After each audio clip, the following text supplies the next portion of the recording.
पत्रकार भाइयों का दिल से नमस्ते करके हार्दिक अभिवादन करती हूँ, स्वागत करती हूँ।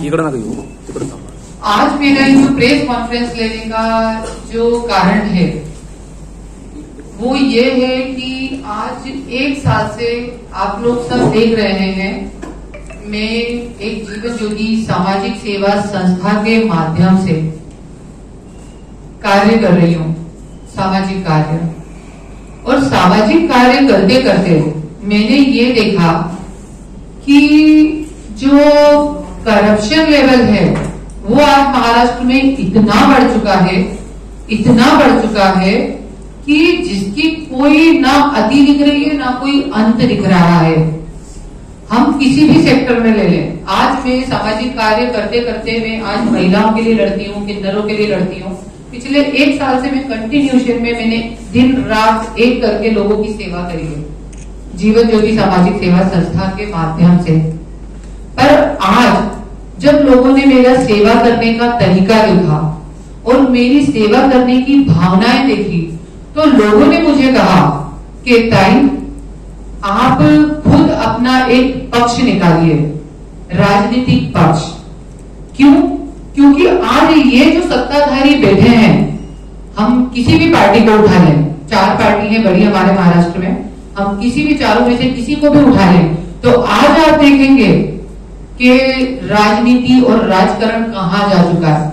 और मैं ये मानती हूँ समाजकरण, जो समाज सेवा है, दैट इज समाजकरण करते करते मैंने देखा कि समाजकरण करने के लिए, समाज सेवा करने के लिए मुझे आज पावर में होना जरूरी है, या मेरा कोई व्यक्ति पावर में होना जरूरी है।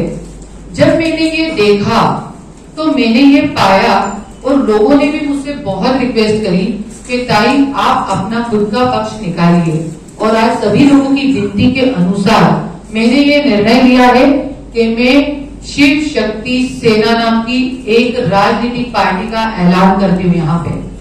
क्योंकि आज हम देखें तो आज ये जो 4 पार्टियां बड़ी हैं महाराष्ट्र में, आज हम उनके काम करने का तरीका देखें तो आप देखेंगे कि कोई तरीका ही नहीं है कहीं से कहीं तक। जैसे कि आप देखेंगे अभी जो रिसेंटली वानखेड़े जी का मैटर चल रहा है, पुलिस विभाग को इतनी बुरी तरीके से दबाया जाता है, पुलिस वालों को अपना काम नहीं करने दिया जाता है, नेता लोग गलत करते हैं। अजीत दादा के पास से 1500 करोड़ रुपए मिले, धनंजय मुंडे जी के पास से 900 करोड़ रुपए की प्रॉपर्टी अभी जो ईडी चौकसी लगाई किरीट सोमैया जी ने उसमें से मिली, तो उसमें उनको कोई अटक नहीं है, कोई कुछ नहीं है। पर यदि कोई कहीं जाता है तो उसके ऊपर झूठा एट्रोसिटी का 1 मिनट में केस करके, और मैं तो जेल भी भोग के आई हूँ जैसा कि सबको मालूम है।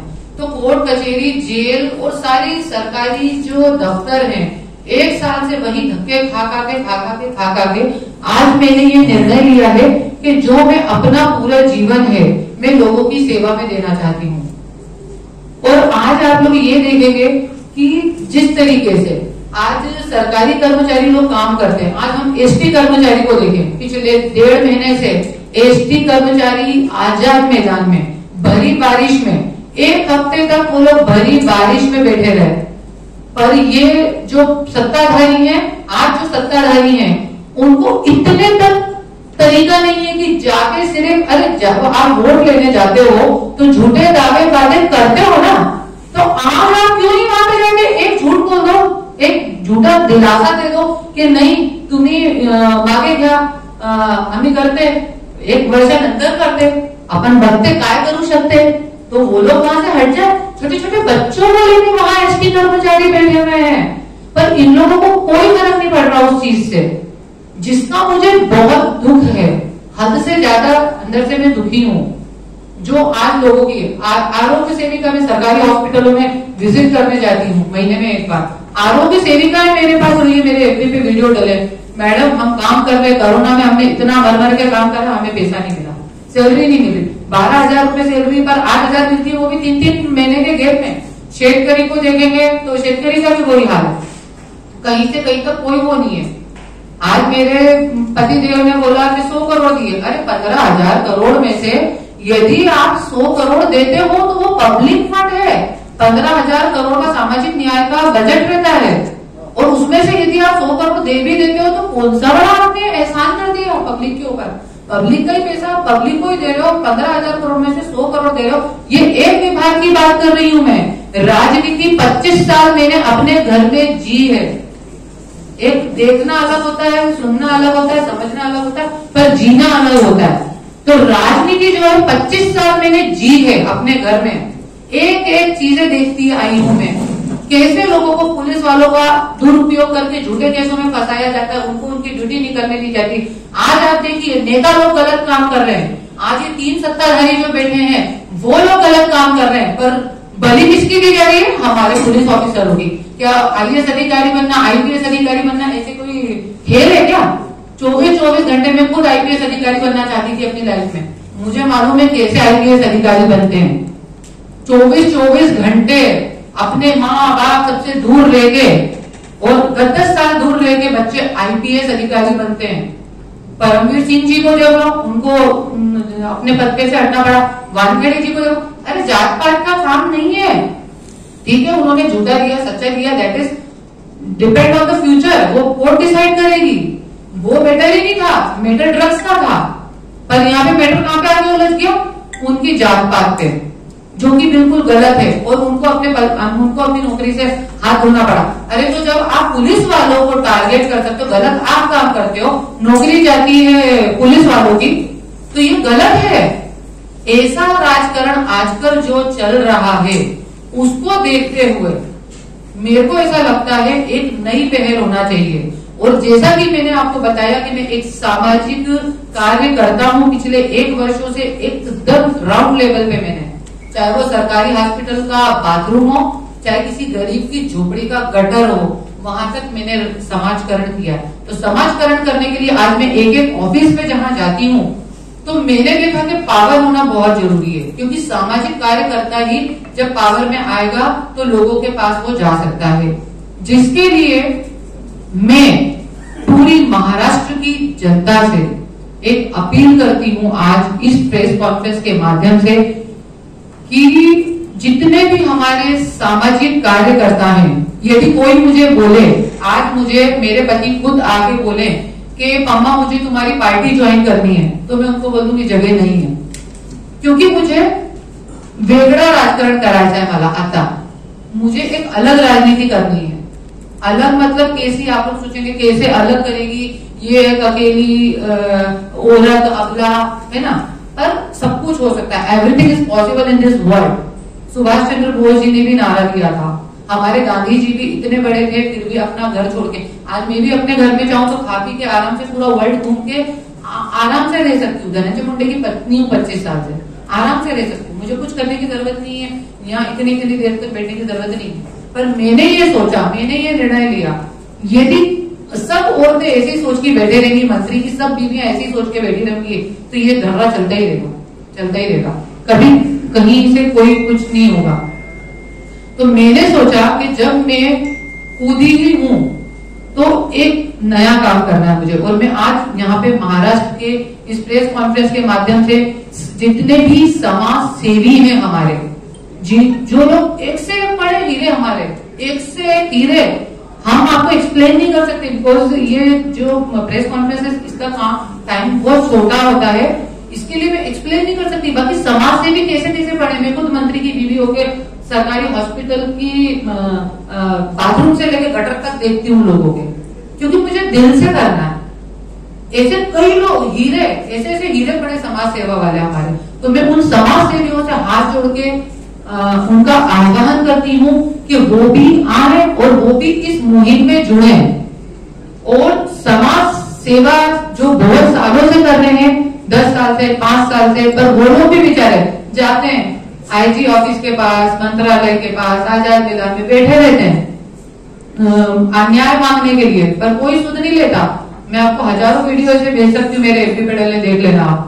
अब एक व्यक्ति काम करता है, सरकारी काम करता है, पर पैसे लेने के लिए 1.5 महीने से अपनी पूरी फैमिली, इतना छोटा बच्चा 7 साल का, पैसे लेने के लिए वहां पे बैठा हुआ है। एक गरीब महिला, उसको 20,000 रुपए लेना है, किसी से सरकारी काम किया है, वो 20,000 पट्टी लेने के लिए 30 दिन से बैठी हुई है। कहाँ जा रहे हैं आप, क्या हो रहा है ये? सरकारी काम पे इतना खुश हो जाता है, मेरे सरकारी काम मिला, चलो अच्छे पैसे मिलेंगे, पर जो कर रहे हैं उनसे पूछिए आप उनकी क्या हालत है। एसटी कर्मचारी को देख लीजिए, आरोग्य सेविकाओं को देख लीजिए, शेतकरी जो कि हमारे देश की रीढ़ की हड्डी है, वो रीढ़ की हड्डी को पूरा खोखला किया हुआ है, वो रीढ़ की हड्डी ही नहीं है, सिर्फ खोखला खोखला बचा है। इसलिए आज हमारे राजनीतिक मुद्दे क्या होते हैं, आप देखिए चारों पार्टी के देखिए राजनीतिक मुद्दे क्या होते हैं, इसने इसको ये कर दिया, उसने उसको वो कर दिया, ईडी चौकसी, ये वो, एक दूसरे के ऊपर ब्लेमिंग बाजी, वो ही रहता, बाकी वो कुछ नहीं रहता। जबकि मुद्दे क्या होना चाहिए, कैसे किसानों का अच्छा हो, कैसे हमारे किसान मजबूत बने, क्योंकि वो हमारे देश की राज्य की रीढ़ की हड्डी है। मुद्दे ये होना चाहिए, चुनावी मुद्दा क्या होना चाहिए कि कैसे हमारे किसान मजबूत बने, कैसे पुलिस विभाग में ऐसा हो जिससे करप्शन लेवल कम हो। आज मैंने जेल में देखा 90% निर्दोष लोग जेल में पड़े हुए हैं, पुलिस वाले खुद रोते हैं उनको देख के, पर बोलते हम क्या करें। तो ऐसा सब है, मुद्दा होना चाहिए कि ज्यादा से ज्यादा जो आज एसटी कर्मचारी है या जो भी है, जो भी परेशान हो रहे हैं वो कैसे हो, ये सब मुद्दे होना चाहिए। जबकि वो मुद्दे नहीं होते, ये चारों पार्टियां अलग ही अपना काम करती रहती है जो बिल्कुल बिना सर पैर के। इसलिए मीडिया वालों को भी आप देखिए कमेंट्स में लोग कितना अनशन बोलते हैं कि उनको ऐसा लगता है मीडिया वाले नहीं दिखाते, पर मीडिया वालों की भी मजबूरी, उनके सामने जो चलता है वही दिखाना पड़ता है। सही है कि नहीं सही। तो आज मैंने ये सोचा है कि मैं एक पक्ष निकालूंगी जिसमें मैं पूरे महाराष्ट्र में से सब समाज सेवियों का आह्वान करती हूँ, और आज तक हर कार्यकर्ता झंडे लेके भागता रहता है नेता के पीछे, पूरी चप्पल रगड़ जाती, जिंदगी रगड़ जाती, बाद में उसका कुछ नहीं होता, वो नेता तो जय हिंद जय महाराष्ट्र बोल के आउट ऑफ इंडिया में इधर उधर सेट हो जाता है, 2-4 करप्शन करके ये सब चलता है। बाकी आज हमें नारा चेंज करना, आज से मैं ये नारा चेंज करती हूँ, मैं इस पार्टी का नेतृत्व करूंगी पर मैं कार्यकर्ताओं के पीछे रहूंगी। मेरा एक ही नारा है, कार्यकर्ता आगे बढ़े, करुणा धनंजय मुंडे उनके साथ है, ये नारा मुझे देना है आज से, और इसके लिए मैं आई हूँ।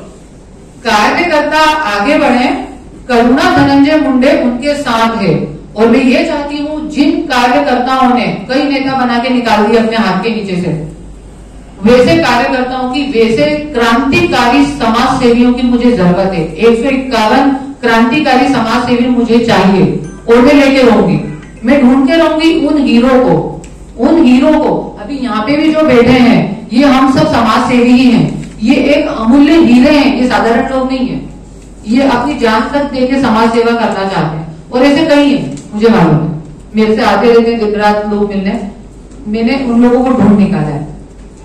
तो आज ये जो प्रेस कॉन्फ्रेंस लेने का मेरा उद्देश्य था वो यही था, और आज हम लोग जो काम करने वाले हैं, आज जैसे कि हम देखते हैं आरटीआई हम डालते हैं, जैसे मैंने अभी कई लोगों के ऊपर आरटीआई डाल रखी है, तो वो आरटीआई के लिए भी मेरा मंत्रालय में जाना बंद कर दिया कि आपकी नो एंट्री है, अंदर से फोन आएगा आपके हस्बैंड के केबिन से तो ही आप अंदर जा सकती हो, ऐसे सब जोर जबरदस्ती चलती है। मैंने 2-3 मंत्रियों के ऊपर आरटीआई डाल रखी, पर उन लोगों ने मेरी आरटीआई भी एक्सेप्ट नहीं करी, पर फिर भी मैंने वापस से आरटीआई डाली है। पहले जो टपाल पट्टी थी, जो ठप्पा लगा के देते थे, वो अंदर था, पर मैं अंदर ना घुस जाऊं, मंत्रालय के अंदर ना घुस जाऊं मैं, इसके लिए उन्होंने टपाल पट्टी भी बाहर कर दी है। ये होती है औरत की ताकत। गलती से किसी ने छेड़ दिया है मुझे, अब मुझे प्रूव करके बताना है कि व्हाट इज शिव शक्ति सेना। शिव शक्ति सेना काय आहे ते मला देखवायचं आहे। तो आज हमारे जो मैंने देखा, आज मैंने एक ही सोचा है कि जब हमारी सत्ता आएगी, जब हमारी शिव शक्ति सेना पार्टी की यदि सत्ता आती है, तो हम लोग एक ऐसी एप्लीकेशन बनाएंगे जिसमें आरटीआई डालने की जरूरत नहीं पड़ेगी। हर मंत्री को उसके विभाग का 3-3 महीने का ब्यौरा जो है, जो फंड है, मान लीजिए 1000 करोड़ का फंड है, तो वो पूरा 1000 करोड़ के फंड का ब्यौरा, वो उसको कहाँ उसने 1 रुपया भी कहाँ खर्च करा, वो एप्लीकेशन पे उसको देना पड़ेगा। हमारी पार्टी की जो एप्लीकेशन रहेगी वो मंत्री को, हमारी पार्टी का मंत्री रहेगा, मिनिस्टर रहेगा, सीएम रहेगा, तो वो उसको उस एप्लीकेशन पे डालना पड़ेगा। वो एकदम मतलब नेसेसरी रहेगा। और सबसे बड़ी बात, जो मैं भ्रष्टाचार मुक्त महाराष्ट्र चाहती हूँ, उसके लिए जो सबसे बड़ी चीज मैंने सोची है, मेरी पार्टी से मेरे को कचड़ा नहीं चाहिए। मैंने बोला ना, धनंजय मुंडे जी आएंगे और मेरे को बोलेंगे मेरे को ले लो, मैं बोलूंगी no entry. I want only समाज सेवी। मुझे समाज सेवा करने वाले लोग चाहिए, और जो सच्चा समाज सेवी होगा, आज मैं बोलती हूँ, मैंने एक क्लॉज रखा है बायलॉज में, जो सबसे बड़ा मेरा क्लॉज है, ऐसे तो बहुत सारे हैं, मैं आपको दे दूंगी, पर जो मेरा सबसे बड़ा क्लॉज है, जहां से मुझे ऐसा लगता है, भगवान ने मुझे ऐसी डायरेक्शन दी है कि मुझे लगता है कि भ्रष्टाचार मुक्त महाराष्ट्र हो सकता है, उसके लिए मैंने सोचा है कि जो भी व्यक्ति, चाहे नगर पंचायत, नगर पालिका, विधायक, खासदार, आमदार, जिस भी पद से मेरी पार्टी से जो व्यक्ति खड़ा होगा, उसको अपने पर्चे के साथ एक एफिडेविट साइन करके देना होगा कि यदि वो मेरी पार्टी से जीतता है, जो ये बहुत गहरी बात है जिससे जड़ से करप्शन खत्म हो सकता है। जैसे कि 2 बच्चों का कानून है, वैसे मैं एक अलग कानून लाऊंगी महाराष्ट्र में। मेरा एक जो कार्यकर्ता होगा, जो मेरे पार्टी से चुनाव लड़ेगा, उसको अपने पर्चे के साथ एक एफिडेविट साइन करके देना पड़ेगा कि वो जब तक हमारी पार्टी से जीत के नगर सेवक बनता है, विधायक बनता है, खासदार बनता है, सीएम बनता है, कुछ भी बनता है, पर जितने दिन वो उस पद पे रहेगा, उस दिन से, जिस दिन से वो अपॉइंट होगा उस पद पे, उस दिन से लेके आने वाले उस दिन तक, 5 साल तक, जब तक वो उस पद पे है, तब तक वो कोई प्रॉपर्टी नहीं खरीद पाएगा, ना अपनी बीवी के नाम पे, ना अपने बच्चों के नाम पे, ना खुद के नाम पे। जैसे कि हम देख रहे हैं 15-15 हजार करोड़ के घोटाले, 1500 करोड़ किसको बोलते हैं? पूरे महाराष्ट्र की दशा और दिशा 10 बार बदली जा सकती है 1500 करोड़ में। हम लोग समाज सेवा करते हैं, हमको मालूम है, बहुत सस्ता है अपना इंडिया। विदेशों में जाके देखो 400 रुपए की पानी की बोतल मिलती है, और यहाँ पे किसी के दरवाजे पे खड़े हो जाओ तो हम पानी मांग के पी लेते कि बहन पानी पिला दो, और नहीं भी मांगते तो बिना मांगे दे देते। ये अपना इतना इंडिया सस्ता है। 1500 करोड़ में क्या क्या नहीं हो सकता है। एक एक मंत्रियों के घोटाले निकलते हैं, 1500 करोड़, 1000 करोड़, 2000 करोड़, अरे कितनी गिनतियां लगती, कितने जीरो लगते हैं उसमें। इसलिए मैंने ये सोचा है कि ये करप्शन ना हो, क्योंकि आप देखिए मंत्री खुद करप्शन नहीं करता है, वो खुद की प्रॉपर्टी आप देखेंगे ना तो गाड़ी भी दूसरे के नाम पे निकलेगी। मेरी खुद की गाड़ी दूसरे के नाम पे, मेरी गाड़ी मेरे नाम पे नहीं है, मेरे पति के दोस्त के नाम पे। तो आज आप देखेंगे मंत्री खुद अपने नाम पे नहीं करता है, पर पत्नी को बिजनेस का ब भी नहीं मालूम, बिजनेस में क्या स्पेलिंग होती है ना, वो भी नहीं मालूम देता मंत्रियों की बीवी को। पर उसके बावजूद भी आप देखेंगे तो करोड़ों करोड़ों की कंपनियां रहती हैं, शुगर फैक्ट्रियां रहती हैं। अरे कहां से आता है ये पैसा और कहां जाता है? आप जब आप बोलते हो फंड नहीं है, तो जनता के लिए नहीं है पैसा आपके पास, पर ये कंपनियां ये सब कहां से खड़ा हो गया? आप सोचिए जरा इस बात पे। इसलिए मैंने ये बायलॉज में सबसे पहला मेरा बायलॉज है कि जो भी व्यक्ति मेरी पार्टी से खड़ा होगा उसको मैं 1 रुपए का करप्शन करने की मार्जिन नहीं रहने दूंगी। और यदि गलती से भी वो कहीं उसमें उसकी पत्नी, बच्चे या वो कहीं भी किसी कंपनी में डायरेक्टर बनते हैं या प्रॉपर्टी खरीदते हैं, वो लेटर देने के बावजूद भी, तो विद इन 24 आवर्स में हमारी पूरी जो संगठन रहेगा, जो हमारी पूरी टीम रहेगी, वो उनको निकालने का, उनसे पूछेगी भी नहीं और उनको निकाल देगी। तो ऐसे सब कानून, जब मुझे ऐसा लगता है, मुझे भगवान ने ऐसी डायरेक्शन दी है कि मुझे कुछ करना चाहिए, जिसके लिए मुझे ये बायलॉज लगा कि ऐसा हम करेंगे तो करप्शन मुक्त हमारा जो है राज्य हो सकता है, जिसके लिए मैं एक पहल कर रही हूँ। और उसमें मैं मीडिया भाइयों से भी एक वो करूंगी, क्योंकि मैं ये मानती हूँ कि हमारे साथ ये 25,000 करोड़ 30,000 करोड़ जाने वाले नहीं है। सिकंदर भी खाली हाथ खा के गया, हमारे साथ जाएगा तो हमारे अच्छे कर्म और आप लोगों के माध्यम से ये जो बातें हैं वो हम लोगों तक पहुंचा सकते हैं। उसके लिए मेरी पार्टी में न आने के लिए ना किसी को फंड देना, न जाने के लिए किसी को फंड देना। जैसे आज मैं तो राजनीति को जी रही हूँ 25 साल से, मैंने आपको बताया। तो आज पार्टी में जाने के लिए, पार्टी का टिकट लेने के लिए भी करोड़ों करोड़ों रुपए देना पड़ता है, पार्टी फंड बोल के।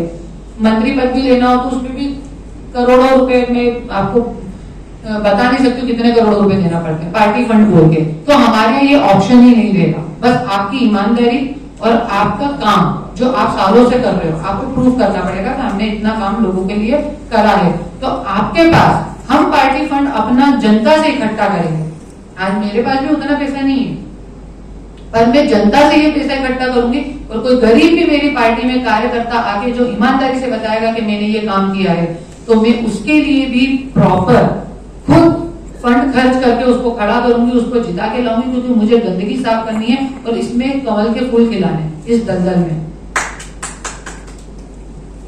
बस मैं अभी जो आने वाला नजदीक का 1-2 महीने में जी जिला परिषद के इलेक्शन हो रहे हैं, तो आपकी पार्टी लड़ेगी ये इलेक्शन? देखिए 100% लड़ूंगी। मैं तो शायद पार्टी नहीं खोलती तो भी मैं ये ऐलान करने वाली थी कि पार्टी से मतलब नहीं रहता, नेतृत्व काफी है, इससे आप काम कर रहे हो। और आज जैसा कि मेरे साथ जो 1 साल से हो रहा है, जैसे कि आप लोगों ने देखा आज मतलब इतिहास में पहली बार ऐसा हुआ होगा किसी मंत्री ने अपनी बीवी को जेल में डाला, इतिहास में पहली बार हुआ है। तो आप सोचिए, और एक मैं नहीं हूं, मैं राजनीति में आई क्यों हुआ, अकेले मैं नहीं हूं जेल में जाने वाली, ऐसे कई लोगों की प्लानिंग मेरे सामने हुई है झूठे केस में डालने की। मेरे पास सबके नाम बायोडाटा हैं, पर मैं उन सब चीजों में जाना नहीं चाहती। एक पत्नी की मर्यादा में रहकर भी मुझे काम करना है। वो घरेलू मामला है क्या? कौन सा राजनीतिक मामला है? वो जो है ये मेरा और मेरे पति का घरेलू मामला था, पर जो जिनका मैं बता रही हूँ, जिनको भी झूठे केस में फंसाया गया वो राजनीतिक मामला था। तो मैं यही बोलूंगी कि आज आप देखिए कि आज एक मंत्री पद पे बैठा हुआ व्यक्ति अपने मेरे 2 मासूम छोटे बच्चे 15 दिन घर में अकेले थे, पर मंत्री जी को इतनी भी दया नहीं आई कि मजीद भाई को मतलब कैसे मैं इसको जेल में डालूं, मेरे बच्चे अकेले वहां 15 दिन और मैं वहां जेल में। तो जब आप एक मंत्री अपनी पत्नी और अपने 2 बच्चों के साथ उसके साथ न्याय नहीं कर रहा है, तो आपके साथ, मेरे साथ, गरीब जनता के साथ क्या न्याय करेगा? उसको तो उस शेतकरी की दुख का अंदाजा ही नहीं है।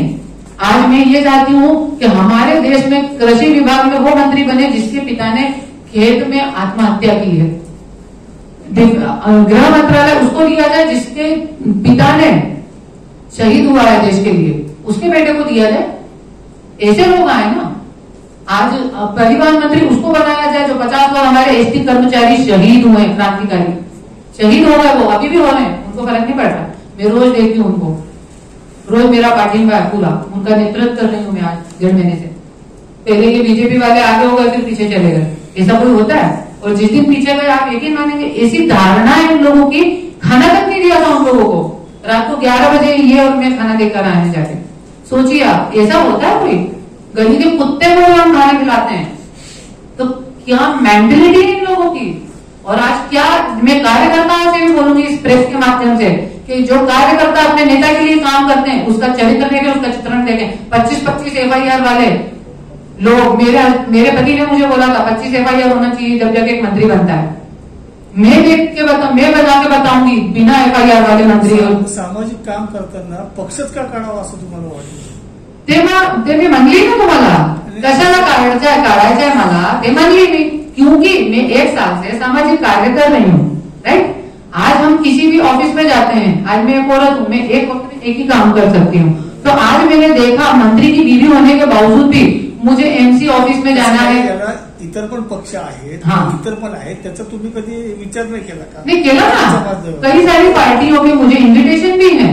पर आज आप एक बात बताइए, मैं किसी भी पार्टी में जाती हूँ तो मुझे तो उनका कहना ही मानना पड़ेगा, वो मेरे माई बाप है, वो मेरे माई बाप है। आज मान लीजिए मैं बीजेपी में जाती हूँ, राष्ट्रवादी में जाती हूँ, है ना। मेरे हस्बैंड ने भी बोला तुमको राष्ट्रवादी में मैं ले लेता हूँ, मैंने बोला नहीं आचार काय नहीं करायचंय मला, कुछ वेगळा करायचंय मला। और जो आपने बोला ना समाजकरण करने के लिए पावर भी जरूरी है, कुछ अलग करना है, अलग करके दिखाना है, तो घरेलू मामले के साथ जुड़ जाती है बातें। घरेलू मामले के साथ इसलिए जुड़ जाती हैं और जुड़ती रहेंगी क्योंकि राजकारण 25 साल से मैं अपने घर में देख रही हूँ। और जो घर में स्थिति है, तो घर में जब इतनी भयंकर है, अभी तो मैंने मेरा मैटर तो निकाला ही नहीं, उसके लिए मैं अलग प्रेस कॉन्फ्रेंस दूंगी। यदि आप घर में इतनी बुरी स्थिति है तो बाहर क्या होगी? वही तो, आप अपना घर ठीक नहीं कर सकती, समाज क्या ठीक करेगी? आप घर ठीक करने ही तो निकली थी जिसके कारण मुझे जेल में डाल दिया। नहीं कर सकी ना?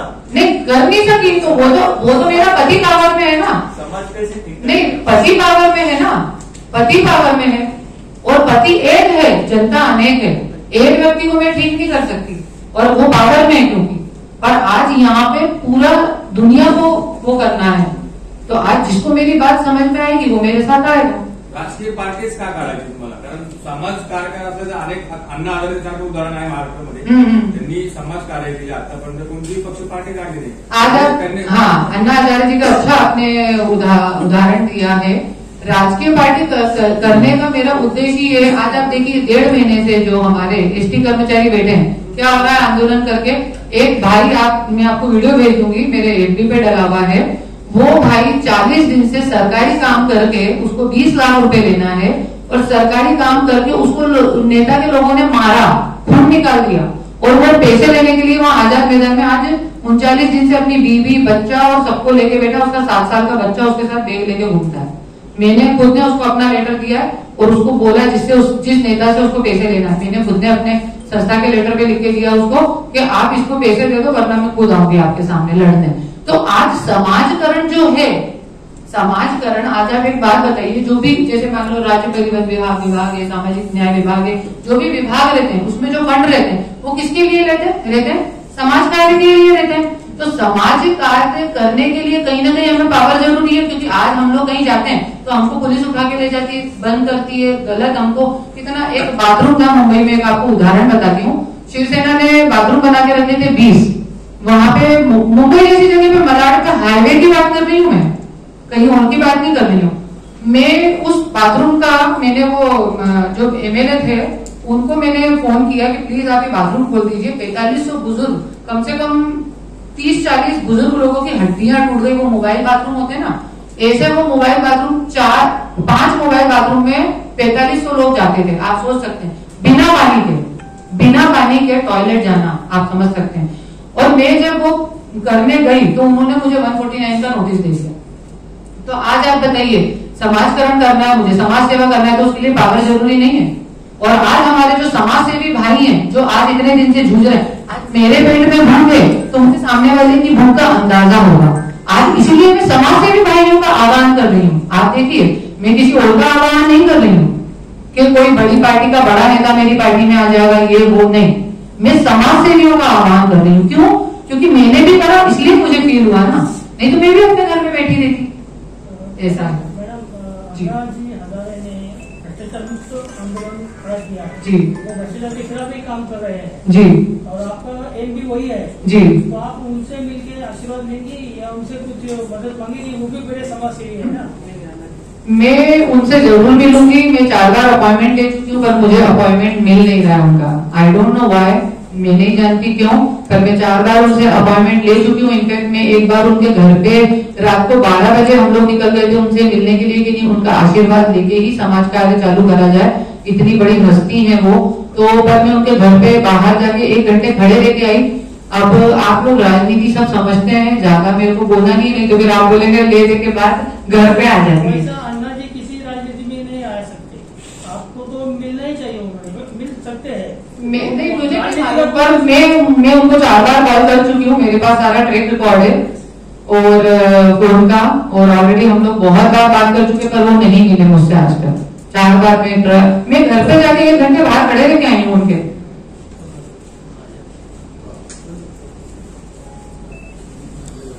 ऐसा क्यों किया अन्ना ने?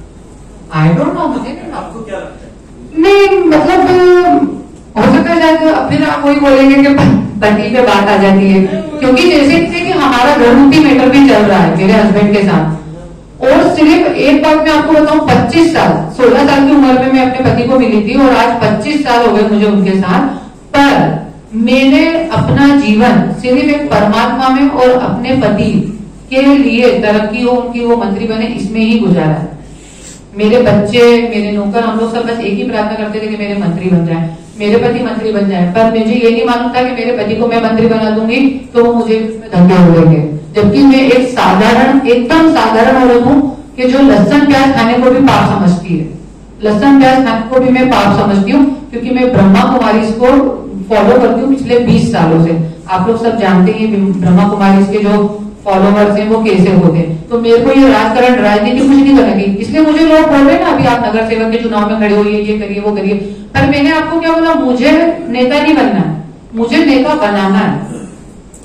मैं इसलिए नहीं, आप अन्ना, आपको क्या लगता है अन्ना ने आपको मुलाकात क्यों? तो आप उनसे पूछिए ना। नहीं, ये तो आपको उनसे पूछना चाहिए। अरे आपसे बात हुई है? नहीं, आपसे बात हुई क्या? आपसे पैसे किया है? आपसे पैसे नहीं, आप बीच में बोलो, नहीं, आप बीच में क्यों बोल रहे हैं? प्रेस कॉन्फ्रेंस फिर एक महीना को आप पहले भी आपने पूछा कि ये फैमिली मैटर है। नहीं नहीं, आप ऐसा नहीं चलता, ऐसा नहीं चलता। नहीं नहीं, ये ऐसा नहीं चलता। हम अभी यहाँ से निकल जाएंगे अगर कोई नहीं नहीं, ये गलत बात है। मैं आपको सॉरी नहीं चलेगा। उनको बाहर नहीं बोले। देखिए, जो अन्ना जी वाली जो बात है ना, वो ऐसा है। आपकी राय क्या है कि क्यों नहीं मिले आप? आपसे देखिए, जिले में से अन्ना हजारे एक बड़ा नाम है देश जी भर में। नहीं, मैं उनके बारे में लेकिन कुछ नहीं बोल सकती, क्योंकि उन्होंने मेरा क्वेश्चन ये है कि आप बोल रहे कि अन्ना जी मुझे मिले नहीं, उन्होंने मुलाकात में टाइम दिया नहीं, तो आपको क्या लगता है क्यों नहीं दिया होगा? अभी देखिए, जब आप पहली बार इन्होंने भी कॉल किया था, मैंने कॉल किया, बोले करुणा को मिलना है अन्ना के पे को। तो अन्ना के पे क्या बोले कि अन्ना बोलते कि घरगुती मैटर है। हाँ, उनको वो सबको यही लगता है। ये बोला मैं 2 बार। जैसे आप लोगों को कैसे लगा? क्वेश्चन ये है, आप घरेलू मामले के बारे में उनसे मुलाकात चाहती थी या पार्टी के बारे में? नहीं, मैं पार्टी के बारे में मुलाकात चाहती थी। तो मैंने बोला भी था उनको, मैंने जो उनका किए है उनको मैंने बोला भी था कि मेरा घरेलू मैटर नहीं है।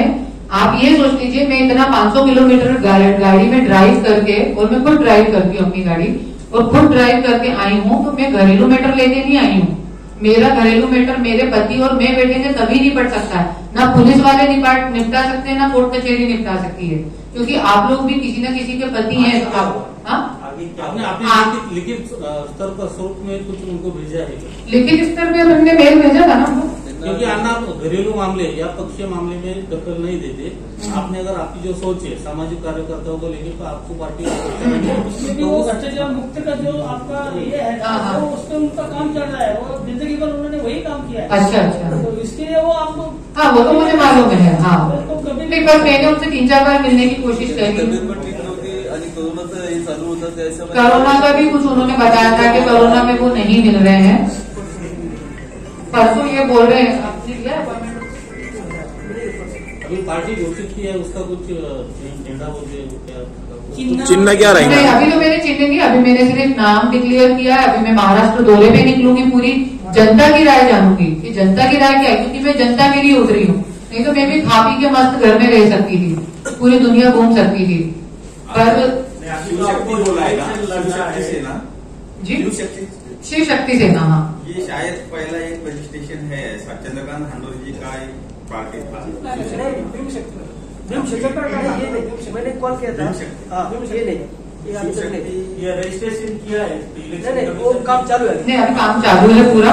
10 वकील काम कर रहे हैं। पर क्योंकि हम लोगों को अभी महाराष्ट्र दौरे पे भी निकलना है पूरा, अभी ये प्रेस कॉन्फ्रेंस के बाद मैं 2-3 दिन में पहले सप्ताह में तुलजा भवानी, जैसे कि शिवाजी महाराज की भूमि पे हम लोग रह रहे हैं, जो कि हमारा सौभाग्य है, तो सबसे पहले मैं तुलजा भवानी पे जाऊंगी। वहां पे 108 की कलश यात्रा निकालूंगी, क्योंकि हमारे भारतीय हिंदू रीति रिवाज में कुछ भी शुभ कार्य करते हैं तो महिलाओं के सर पे कलश रखा जाता है।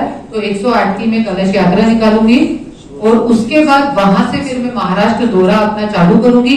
जनता की राय जानूंगी, क्योंकि मुझे जिनके लिए काम करना है उनकी राय तो मेरे को मालूम होना चाहिए ना। जी, तुलजापुर अभी मैंने डेट डिसाइड नहीं करी है। डेट डिसाइड करेंगे तो हम लोग प्रेस में आप लोगों को देंगे।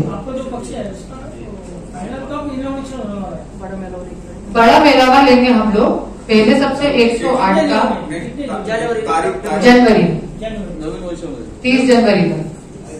30 जनवरी तक बड़ा 1 लाख लोगों की संख्या इकट्ठी करके मैं पूरे महाराष्ट्र से बड़ा मेलावा लूंगी, और वहां पे अपने पार्टी का झंडा जो भी है सब चीजें अनाउंस करूंगी। सारे मेरे जो मीडिया कर्मी भाई हैं जो इतना डेडिकेशन से लगे रहते हैं, उनको भी मैं इनवाइट करूंगी, और फिर हम लोग पार्टी का शुभारंभ। जी, अहमदनगर में करेंगे।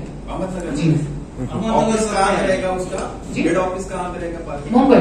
वो पार्टी का हेड ऑफिस जो है वो मुंबई में रहेगा, पर अभी हम इसी महीने 3 ऑफिस चालू कर रहे हैं, मुंबई और संगमनेर और अहमदनगर। नगरला काय घ्यायचं म्हणजे कारण काय? नगर में मेरे सपोर्टर बहुत हैं और यहाँ पे समाज सेवी जैसे ये भाऊ हैं, ये भी बहुत बड़े समाज सेवी हैं, और जो हमारे अन्ना हजारे जी हैं वो भी यही है। तो मुझे उनके दर्शन प्राप्त होते रहेंगे बार बार, और उनका कुछ मार्गदर्शन लेके मैं आगे बढ़ पाऊंगी उनके कदम पे कदम रख के।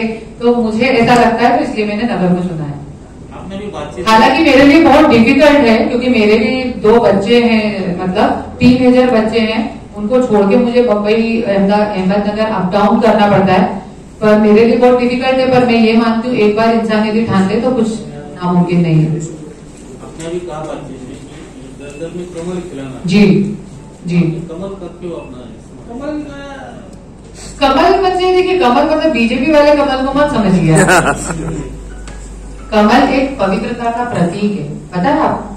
कमल एक ऐसा पुष्प है जो लक्ष्मी जी के पैरों में भी चढ़ता है, सरस्वती माता के हाथ में भी रहता है। तो हम बीजेपी वाला कमल ना समझे कृपया करके, है ना। और मैं यही बोलूंगी, कमल का अर्थ ये है कि जो मैंने आज 1 साल में जो मेरे पे अन्याय हो रहा है, और जो समाज सेवा कर रही हूँ मैं, लोगों पे अन्याय हो रहा है, महिलाओं पे अन्याय हो रहा है। आज बलात्कार देखिए, कल मैंने निकाला, मेरे को एक फोन आया था, आप बलात्कार के मामले में क्यों नहीं बोलते। आज भीड़ में 6 महीने में 400 बलात्कार हुए हैं। मतलब आप रेशियो देखिए कितना भयंकर है, 6 महीने में 400 बलात्कार। तो आज मैंने वही सोचा है कि मतलब आज कहाँ जा रही है दुनिया। और आज मैं जैसे कि आगे बलात्कार के केस भी इतने बढ़ रहे हैं, एट्रोसिटी के भी केस इतने बढ़ रहे हैं। आज सिर्फ महिलाओं के लिए हमको काम नहीं करना। आज यदि एक औरत बलात्कार का केस अनाउंस करती है, एक प्रेस कॉन्फ्रेंस लेके बलात्कार का केस अनाउंस वो करती है, तो लोग सिर्फ महिला को देखते हैं पर उस पुरुष को नहीं देखते हैं जिसकी इज्जत उसकी बेटी के सामने, बीवी के सामने, माँ के सामने, बहन के सामने जीरो हो। तो उसके लिए भी हम लोग कई अलग अलग कानून मैंने सोच रखे हैं। मैं आपको उसका प्रिंट आउट दे दूंगी कि जैसे महिला यदि केस लगाती है तो उसको पीछे लेना नहीं आएगा, वो पूरा केस लड़े, या तो केस नहीं लगा या तो पूरा केस लड़े। जी महाराष्ट्र दौरा कर रहे हैं जी, स्ट्रक्चर भी खड़ा करना है, ऑफिस भी शुरू करना है जी, इसके लिए पैसों की जरूरत होती है। 100%। ये पैसा कहाँ से आएगा? ये पैसा देखिए मैं जनता से ही अपील करने वाली हूँ, क्योंकि मेरा जो इनकम टैक्स है पूरा कांच की तरह क्रिस्टल क्लियर है। मैं पूरी मीडिया को दे सकती हूँ मेरी कितनी प्रॉपर्टी है। आज की तारीख में मेरी 5.5 करोड़ का एक फ्लैट है और 1 करोड़ की एक प्रॉपर्टी है ना। इसके अलावा मेरा कुछ नहीं है। मैं खुद भी वर्किंग वूमन हूँ, मैं काम करती हूँ। तो ये जो फंड है ये मैं जनता से ही अपील करूंगी कि जनता ही मुझे दे। हम लोग डोनेशन लेंगे जनता से, और उनको कुछ बदलाव चाहिए तो उनको भी पहल करना पड़ेगी, क्योंकि मैं अकेली तो निकली हूँ। और आज से 7 महीने पहले जब मैंने जैसे 1 साल पहले जब मैंने सामाजिक कार्य शुरू करा था तो लोग हंसते थे और मैं अकेली भटकती थी। पर आज भगवान की दया से आज पूरे महाराष्ट्र में इतने सैकड़ों लोगों के कहने पे मुझे आज एक पार्टी का शुभारंभ करना पड़ा। तो आज कहते ना एक शायरी है, अकेली निकली थी पर काफिला बनता चला गया। तो मुझे उम्मीद है, और ये काम मैं मानती हूँ मेरा नहीं है, ये भगवान का काम है, क्योंकि मैं मेरे अकेले के लिए नहीं कर रही हूँ। मेरा तो एक ही नारा है, नेता का बेटा अब नेता नहीं बनेगा। काबिल होगा तो बने, नहीं तो अमेरिका में पढ़ के आएंगे और यहाँ पे आके राजनीति करेंगे। राजनीति का राह नहीं मालूम कर घुस जाते राजनीति में, और कार्यकर्ता बेचारे हमारे इतने बोले, इंडियन पब्लिक इतनी बोली है, बना देती है। आप राजनीतिक दल बनाने जा रही है, आगे चल के चुनाव भी लड़ना है जी, आपका मेन कॉम्पिटिटर कौन रहेगा? बीजेपी रहेगा या ये जो विद्यमान सरकार है वो रहेगी? किसके खिलाफ ज्यादा एग्रेसिव रहेगा? मैंने जैसे आपको बताया कि मेरा कॉम्पिटिटर जो रहेगा वो भ्रष्टाचार रहेगा। जो पार्टी भ्रष्टाचार करेगी उसी को मैं लपेट दूंगी। भ्रष्टाचार जो भी करे, आज जैसे 1500 करोड़ निकल रहे हैं। अरे एक मतलब कितने केस हैं, आज एक दिन में केस हो जाते हैं, चाहे तो एक दिन में केस हो रहा है, पर 1500 करोड़ निकल रहे हैं। अभी 800-900 करोड़ रुपए निकल रहे हैं। मेरे को एक लेडीज का फोन आया कि कहीं मेरी शुगर फैक्ट्री आपके पति ने, अब फिर वही बात आ जाती है बार, क्योंकि मैं महाराष्ट्र में काम कर रही हूँ, पहले मैं काम नहीं करती थी। तो वो महिला ने मुझे बोला आपकी पति ने मेरी शुगर फैक्ट्री ले ली है और मेरे पति पागल हो गए, मेरे ससुर की मौत हो गई है उसमें, पर अभी आप मेरी मदद कीजिए। मैं आप बताइए, अभी इतने जो भ्रष्टाचार चल रहे हैं उसको हम कैसे क्या करेंगे? तो जो भ्रष्टाचार करेगा वो मेरा कॉम्पिटिटर होगा, चाहे वो जो भी पार्टी हो। आपका एक मंत्री जी। महाराष्ट्र में बहुत सारे मंत्री है जी। उनकी बीवियों की क्या हाल है? आपने कभी बुरे हाल है, बुरे हाल है, एकदम बुरे हाल है। पर बस ये है कि मेरे भी बुरे हाल थे, पर मैं 25 साल से झेल रही थी, हर चीज सब झेल रही थी। पर आज कुछ सर्कमस्टांसेस ऐसे बने, और जैसा कि आप सबको मालूम है कि मेरे ऊपर कोर्ट से रोक लगाई गई है, मेरे और मेरे पति के रिलेशन और बच्चे, फोटो वोटो कुछ भी मैं वायरल नहीं कर सकती। एवरीवन नोज अबाउट दैट, सब लोग जानते हैं। तो वो मैं ज्यादा भी आप लोगों को नहीं बोल पाऊंगी, उसके लिए भी मैं स्पेशल प्रेस कॉन्फ्रेंस लूंगी और पूरा मैं बताऊंगी। ये चुनाव का बिगुल बजाने से पहले ही ये काम करूंगी। मैंने कोर्ट में केस डाल रखे हैं। ऐसे जो मंत्रियों की जो बीवी है उनको हाँ। साथ हाँ। जी जी, उनको साथ देने वाली हो या 100%। मैं तो मैं तो उनके घर पे पैदल चल के जाऊंगी, उनको निमंत्रण देने। ऐसा किसी और से हुआ क्या? संपर्क हुआ क्या? ऐसा हुआ है, उन्होंने खुद ने आगे रह के मुझे कॉल किया। नहीं, मैं नाम डिस्क्लोज नहीं कर सकती, क्योंकि उन्होंने मुझे बहुत बड़ी बात है मेरे लिए भी, मेरे लिए मतलब भगवान स्वयं मेरे साथ चल रहे, मैं ये मानती हूँ। क्योंकि उनका आगे रह के मुझे कॉल आया और उन्होंने एक ही बात बोली, ताई तुम्ही उभे राहा, आम्ही तुमच्या पाठीशी आहे, मी समोर नाही आऊ शकते, तुमच्या मागे आऊ नाही शकते, मी समोर नाही आऊ शकते, पण तुमचा पाठिंबा, मला पूर्ण पाठिंबा तुमच्याकडे आहे. विद्यमान सरकारमधले आहेत, विद्यमान सरकार आणि एनसीपीच्या आहेत, ते पण सांगू शकते मी. तो महिलाएं देखिए प्रताड़ित सब है, मैं भी एक महिला हूँ, वो भी एक महिला है, सब महिला ही है, सब दुखी है।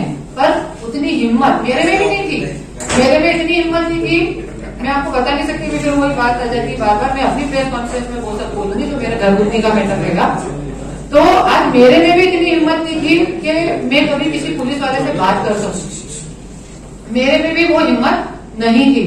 पर अब आज मेरे अंदर बहुत हिम्मत आ चुकी है, मैं आज किसी भी हद तक सर पे कफन बांध के निकल चुकी हूँ। महाराष्ट्र के लिए कुछ अलग करना है, नहीं भी कर पाई, मान लीजिए मेरा, वैसे तो मैं पद्मा पदम सौभाग्यशाली हूँ, मैं ये मानती हूँ, क्योंकि आज आप लोग जो मेरे सामने बैठे हैं तो ये मेरा परम परम परम सौभाग्य है। स्वयं भगवान मेरे साथ है, तो इसलिए मेरे इतने मीडिया कर्मी भाई मेरे सामने बैठे हैं, और मैं आप लोगों का दिल से धन्यवाद करती हूँ और आप लोगों को दुआ देती हूँ कि आप लोग भी हमारी इस मुहिम में जुड़े और बहुत अच्छा पार्ट प्ले करें। क्योंकि मैं यही मानती हूँ कि हमारे साथ हमारे कर्म जाएंगे, पैसा नहीं जाएगा। सिकंदर भी खाली हाथ दिखा के गया, मेरा एक ही नारा है, खाली हाथ जाना है, पर अच्छे कर्म जो हमारे हैं वो जाएंगे। यदि हमने किसी को एक गिलास पानी भी पिलाया या किसी को शुभ भावना भी दी है ना, दुआ भी दी है, वो भी हमारे साथ जाने वाली, ये मान्यता मैं रखती हूँ। और जो आपने बीबियां सबकी परेशानी के भी लिख के ले लेती हूँ, नहीं तो आपको ज्यादा नहीं करना तो पावर पार्टी का कर सकते। कितनी संख्या में? 100 में से 110% संख्या बताइए। संपर्क में कितने? हाँ, संपर्क में कितने? संपर्क में अभी सिर्फ एक आहे, और उन्होंने खुद ने मुझे कॉल करा की मी तुमच्या पाठीशी आहे, तुम्ही लढा, आणि मला गर्व आहे तुमच्यावर, जो तुम करतात, मला गर्व आहे तुमच्यावर। मेरा और इसलिए देखिए मैं नहीं करने वाली थी ये पार्टी वार्टी। आज आप देखिए मेरी उम्र नहीं पार्टी वार्टी खोलने की, ये नेता नगरी में आने की, अकेले लड़ने की। लगता है आपको मेरी उम्र में 42 साल की हूँ, दिखती नहीं हूँ, सब लोग कमेंट करते हैं, पर मैं 42 साल की हूँ। तो आज मेरा जीवन में 50 साल मांगू तो 8 साल बचे, सही है। मेरी मम्मी की डेथ 47 में हो गई थी। यदि मैं वैसे भी मान लू जेनेटिक, तो मेरे पास 5 साल ही बचे। पर मैं ये मानती हूँ कि जिंदगी में कुछ आए हैं और अपने को भगवान ने मौका दिया। मैं कभी करती नहीं, मेरे जिंदगी में सिर्फ एक ही काम करा, भगवान को याद करना। ब्रह्म मुहूर्त में 4 बजे मैं उठती हूँ, और भगवान को याद करना और अपने पति पे ध्यान देना, बच्चों पे भी नहीं, पति पे से वही करा है जीवन में। पर आज जब मुझे मौका मिला तो मैं सोचती हूँ एक इतिहास गढ़ने की मैं कोशिश करूंगी। सक्सेस देना नहीं देना वो भगवान के हाथ में। जेव्हा चॅनलवर ताईंचे हालत बघितली आणि मला म्हणजे आपण पण पुस्तकात वगैरे वाचतो, ज्या वेळी या भूतलावरती एखाद्या स्त्रीवरती अत्याचार झालाय किंवा स्त्रियांवरती अत्याचार व्हायला लागले आणि जे काही आज मंत्र्यांच्या रूपाचे राक्षस थैमान घालतात, ज्या वेळी अशा गोष्टी घडल्या त्यावेळी एका स्त्रीने भूतलावरती देवीच्या रूपात एक म्हणजे ती आलेली असती आणि ती या राक्षसांना हे करण्याचं काम करत असती। असंच आता या मंत्र्याला न्याय देण्यासाठी आणि या भारताला भ्रष्टाचार मुक्त, त्याच्यानंतर अन्याय मुक्त करण्यासाठी जर करुणाताई धनंजय मुंडे आले आहेत तर आपण त्यांना सपोर्ट केला पाहिजे। आज बघताय स्वतःच्या नवऱ्याने जर त्यांना जेलमध्ये टाकलं होतं आणि ती घटना आपण पूर्ण वारंवार मीडियाने दाखवली होती, त्यावेळेस पण आपल्याला कळलं होतं त्यांच्यावरती अन्याय झालाय. आणि अशी अन्यायाविरुद्ध लढणारी वाघीण फक्त ती पिंजऱ्यात होती आणि आज ती पिंजऱ्याबाहेर आली. आणि जसं हत्तीला जर दाव्याने बांधून ठेवलं लहानपणापासून तर त्याला माहितीच नाही मी हत्ती आहे, पण ज्यावेळेस त्याला जर कळतं का दावा तुटल्यानंतर मी काय करू शकतो, तसंच आता त्यांचं ते जे काही वलय होतं, जे त्यांचा पिंजरा होता तो आता तुटलेला आहे. आणि मला विश्वास आहे करुणाताई भविष्यात खूप मोठं पद त्यांच्याकडे असेल आणि आशा करतो की त्यांच्याकडे सामाजिक न्याय मंत्री पदच असेल. त्याच्यानंतर बघितलं आज हे सरकार आपल्याला रोजगार देऊ शकत नाही आणि मी आणि करुणाताई धनंजय मुंडे तुमच्या बायोडाटानुसार, तुमच्या कलेनुसार आणि तुमच्या पात्रतेनुसार तुम्हाला आज आता ताबडतोब काम देण्याची व्यवस्था करू शकतो. आणि नुसतं कामच नाही तर तुम्ही एक बिझनेसमॅन पण मी तुम्हाला बनवू शकतो आणि तुम्हाला पाहिजे तेवढं काम करून तुम्ही पाहिजे तेवढा पैसा कमवू शकता. एक लिमिटेड पैसा नाही, कारण आज चायना बरोबर भारताची लोकसंख्या झाली तर भारत देश पुढे पाहिजे नव्हता. जसं अशोक सम्राटांच्या काळात भारत देश इतका पुढे होता, पण आज तो मागे आहे. आणि असं एक ध्येय, एक धोरण घेऊन आम्ही निघलो. तुम्ही पण आमच्या सोबत या. आम्ही या महाराष्ट्राला, या देशाला आव्हान करतो, ज्याला खरंच आज आपण बघतो एक जर 20चं पेट्रोल टाकतो, एक 30चं पेट्रोल टाकतो, त्या कार्यकर्ते आज झेंडे घेऊन एखाद्या मंत्र्याचे बॅनर लावतात आणि तो मंत्री जेव्हापर्यंत निवडणूक लढवतो तोपर्यंत आपल्या दारापर्यंत येतो, कोणाचे पण पाय धरतो. पण ज्यावेळेस तो खरोखर त्या पदावरती बसतो, आमदार होतो किंवा मंत्री होतो, त्यावेळेस आपण त्याचा टायमिंग घेऊन पण तो आपल्याला मिळत नाही आणि आपल्याला जे कामं करायचे असतात ते केले जात नाही. स्वतःची प्रॉपर्टी वाढवण्यावरती त्याचा भर असतो, पण आपल्याला त्या गोष्टी भेटत नाही. या सगळ्या गोष्टींना आपण कव्हर करण्यासाठी आज जे ताईंनी पक्षाचं जे घोषणा केली त्याला मी तुमच्या सर्वांच्या वतीने सपोर्ट करतो आणि आम्ही अहोरात्र ताई सोबत आहे. बहिणीला एक सपोर्ट करण्याचं काम आम्ही करणार आहोत. धन्यवाद. जिल्ह्यातल्या महत्त्वाच्या बातम्या जाणून घेण्यासाठी आजच आपल्या आवडत्या नगर संघर्ष न्यूज सबस्क्राईब करा व त्या शेजारील बेल आयकॉनला क्लिक करा व इंस्टाग्राम व शेअर चॅटला फॉलो करा.